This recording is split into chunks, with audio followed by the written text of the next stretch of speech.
There's puddles in there? Yeah. I know, that's why we bought a big tractor, so we can fix the puddles in the driveway. There's zombies in there. There's zombies in there. Okay. You put them under the driveway. Oh,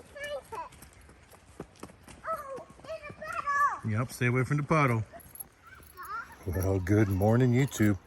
Man, is it a beautiful day here in North Carolina. So glad I came home all the way last night so I can enjoy this day here. Today, we're going to go ahead and get that tractor unloaded off of the trailer, and we'll go over a couple things on it, I hope. But if you guys can see my driveway, this is one of the reasons that I really wanted this tractor, because it gets pretty messy. Pumpkin, stay out of the mud. No, come over here. Come here. Gotta walk around the other side, baby, because it's muddy there. I'm sorry, Papa. You're okay, baby. It's just mud. It'll wash off. Hey, baby, those aren't our mailboxes. No touch. Ours are over here. Come here, Pumpkin. Oh, I found my small one. Yep, these are our mailboxes right here. Well, guys, it looks like we had some storms here too while we were gone. Got a lot of down branches in the driveway, which, you know, we always get a little bit that fall off of this big tree here. But a big tree fell down over here in the yard.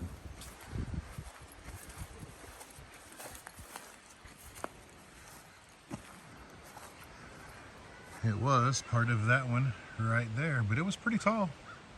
Nothing there now. Well, at least it looks like we got some wood for the burn barrel. It's always a good thing. All right, let's get this tractor unloaded, get this trailer put away, and figure out what project we're going to work on.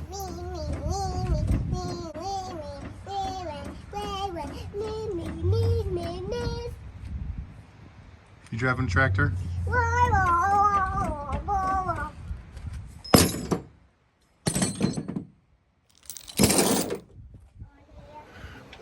All right, well, I've got everything unchained and unstrapped, and before I take it off of the trailer, I'm taking notes. You see there's a couple little stains on the trailer here. I'm looking to see, because there are a few things that are leaking a little bit. So that stain right there, strictly below this line, which is one of the hydraulic lines up to the dump arm. So we'll probably have to replace that line. I mean, all these lines are old and dry rotted, but it could just be a fitting or something, but most likely we'll just replace the line. Now, this tractor is really old, and we'll be going over the actual specifications and everything of that in a little bit as soon as I learn them all.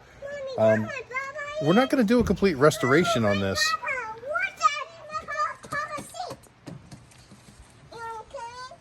Well, obviously the kids are liking the new tractor.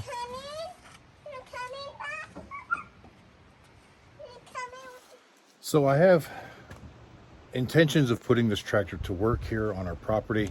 It's not really going to be a restoration project. We're going to fix what we need to fix, but we're not going to really do anything that we don't have to do, but it needs to be functional. So things like leaking hydraulic hoses, we're going to repair. There are lights on it that I don't think all of them work. Some of them are broken and bent. We will likely at some point replace all of those and get them up and working, just so that we can see if for some reason it gets dark when we're out doing a job. I mean, after all, it is winter time and it gets dark really, really early. But all in all, we're just going to try to clean the thing up and make sure it stays in good operating condition. All right, so the next little stain down here is actually diesel fuel, and that is directly below the fuel tank. And that may be because I super topped it off last night at Buc-ee's.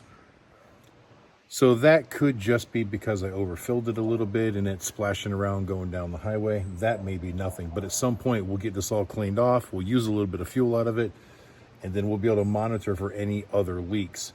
Also, we're going to make a list of all the fluids that we need. I'm an AMSOIL dealer, guys, so obviously the first thing I'm going to do is going to get rid of this oil and put some AMSOIL in it, because I don't know what's in here. I don't know how old it is, and that's a recipe for neglect. So we're going to get some good stuff in there. AMSOIL also makes a fantastic hydraulic oil that performs better than every other hydraulic oil on the market. So we're going to do that. We'll give it the whole, lube treatment all the way, but we got to make a list of everything we need. I want to make sure I don't have any leaky parts on it, so we don't end up leaking out the good stuff once we put it in. Well, I guess at this point we will see if we can't get it to fire up and unload it off the trailer. Now, if you guys noticed in the last video, Gary did all the driving and loading it. I have not even driven it yet. I haven't driven a tractor like this in a long time, actually, since I was a teenager growing up. running my grandfather's tractors on the farm up in New York State, ironically, where this came from. Apparently, if you hold the key to the left, that turns on the glow plugs, and then turning it to the right should start it.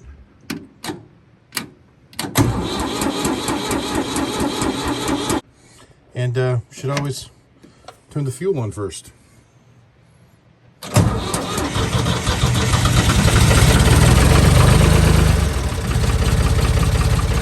Yeah, turning the fuel on makes a big difference.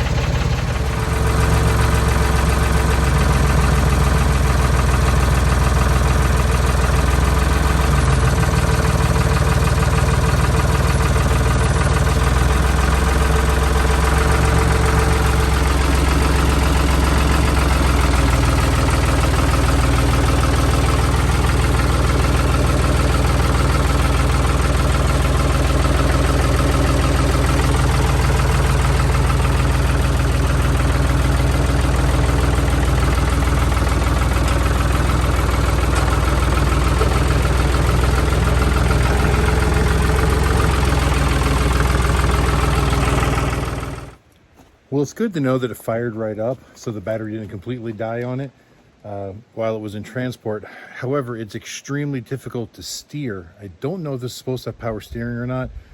I can see where the steering shaft runs down into a box on top of the transmission there, but I don't know whether there's some type of a hydraulic assist that isn't working, because it's really, really hard to steer, and that's without any weight in the bucket. And imagine if you get, you know, a couple thousand pounds of dirt in there, it's going to be even harder still. So that's definitely something I'm going to have to look at. But for now, I'm going to get the trailer put away, get all my straps tied up and put away, everything nice and neat, get this out of here. And then we got to get the forks out of the bed of the truck. I think when I backed the tractor off, I heard a sigh of relief from the trailer. All right, so I've got the trailer disconnected and I'll put away all the straps, everything put away, except for the one chain I'm going to need to get the set of forks out of the bed of the truck. Now I've got to decide on where I'm going to put them. But beforehand, I went through and checked all the fluids. It was pretty low on oil. I noticed it when I started it and I ran it around the yard a little bit. It looked like possibly an oil light coming on above idle. At idle, it was fine. So I just shut it back down. I had to put like 3.5 quarts of oil in it and almost 2 gallons of water. So shame on you, Gary. It shouldn't have been that low. Unless it's just been leaking while it's sitting. I don't know. But I didn't want to run it any further without topping that off, so I've done so. So now I'm going to get this set of forks out of here, and then we'll go over more details about this tractor.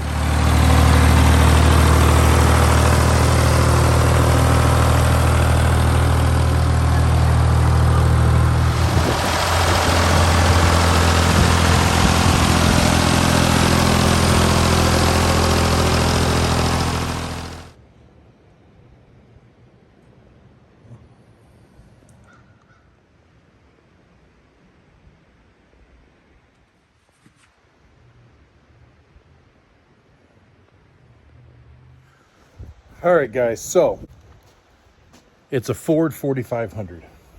What all that means, I don't know. I've never owned one of these before, and I don't know exactly a lot about old tractors, but from what I'm told, it's probably from the 70s or the 80s. I did take a picture of the number plate that's on it. However, it doesn't specify like a manufacturer date, so I know exactly what year it is. There's also a plate on the whole fork assembly that bolts to the tractor chassis as well.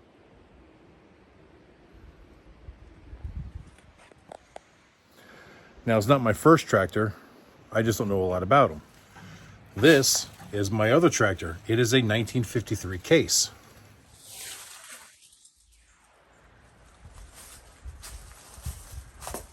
I've had the Case for a number of years. You know, it's got the 2 narrow tires in the front. It's not the wide stance. It's a gasoline engine. It has its share of problems, but it runs good.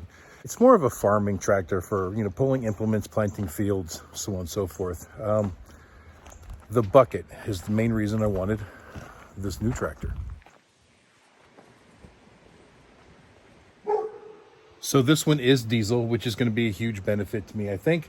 I like the diesel stuff better just because, I don't know, diesel junkie, I guess. But the bucket is really the reason I got this. It's a little bit bigger of a tractor than what I wanted or what I think I need, but the price was right, guys. I've been looking for tractors, And even to find a small compact tractor with a bucket on it, we're looking at like a minimum of $15,000. Some of them are going up into the 30s. And even for used equipment is just really ridiculously expensive right now. So this tractor I got for free. Gary gave it to me. He just said, look, I don't need it anymore. If you want it, come get it. Yeah, I had to drive to New York to get it, but I only spent a few $100s in fuel to get there and back, maybe $100 in food and other expenses. So all in all, it was worth it. Yes, it's bigger than what I need, but it's going to do the job. Here are some of the pros and cons. It does have the 3-point hitch, which is kind of nice, but if you notice, it does not have a PTO. And from what I'm told, you cannot put a PTO on this model tractor unless you change out the entire rear end assembly, which we're not going to do. But if you look closely, it does have the big mounts down here, so that if I can get my hands on one of those excavator attachments, I can actually put that on the back and use it as well. And up here, there is the attachments to run the additional hydraulics to run another hydraulically operated implement on the back. Now you'll see there is this other attachment back here, and that's because basically what Gary told me was when he got the tractor, there was a 55-gallon drum rigged up back here, and it was full of concrete to help counterbalance the weight up front. He still had that drum full of concrete. I didn't really want to haul it back home. I've got drums here. Concrete's cheap. Not a big deal. If I need to go that route, I will, but I really didn't want to go that route. Here in North Carolina, we don't freeze real bad. So worst case scenario, I may just fill the tires with some water. There are wheel weights on it already. Maybe I'll add another set of wheel weights if I see the need for that. Once I start using this, I'll figure out all the little ins and outs. It's going to need some wiring. It's going to need a little bit of hydraulics and so on and so forth. But all in all, the thing seems to run good. Now, when I was running it around the yard, I noticed that red light still kept coming on even after I topped off all the fluids, which is weird. Usually a low oil pressure light will come on more at idle than it would at RPM. So I'll have to figure it out. It doesn't sound like there's a lack of engine oil pressure because there's no knock. And I know with a diesel, sometimes it's hard to hear, but it sounds like it's running really good. So I have no reason to believe that there's actually a low oil pressure problem. It could just be an electronic problem. Who knows? So if any of you are more familiar with this tractor than I am, leave comments down below. If you know anything about it, any history, anything special about these models that may make my ownership a little bit easier, ins and outs, special little tricks, and so forth. If you know anything about capacities, so I'll try to run these numbers and try to figure out how much of all the fluids I need for it, such you can hydraulic, transmission. I haven't got into any of that yet. So we're going to try to do all that before we really put it to use. And then we got some good plans, some repairs around the property that this is going to really come in handy to use. So it is extremely difficult to steer, not so much when you're moving, but when you're trying to do small adjustments, it's almost impossible to turn. Like I couldn't even film. I had to set the phone down, use both hands to try to yank the wheel over. And if it wasn't rolling, it wasn't happening. So I don't know whether it's supposed to have a hydraulic assist on the steering. I know most tractors with a bucket on the front do because of the weight. This one, unfortunately, I just don't know. I haven't traced all of these lines. I have traced the lines that go out to the bucket assembly and the lift arms. However, I don't see anything that necessarily looks like it goes to the steering. But again, I will figure most of this stuff out because if I can fix the steering, I definitely will, because this thing is really, really tough to control at low speed. Now it is a 3-cylinder diesel. I don't know the size. Again, I'm going to try to decode all of these plates on it. That way I know a little bit more information like the year, the engine size. There's a number on there for the transmission. There's a number on there for the hydraulic pump. There's all kinds of numbers that just don't mean anything to me right now, but I will try to get all those figured out.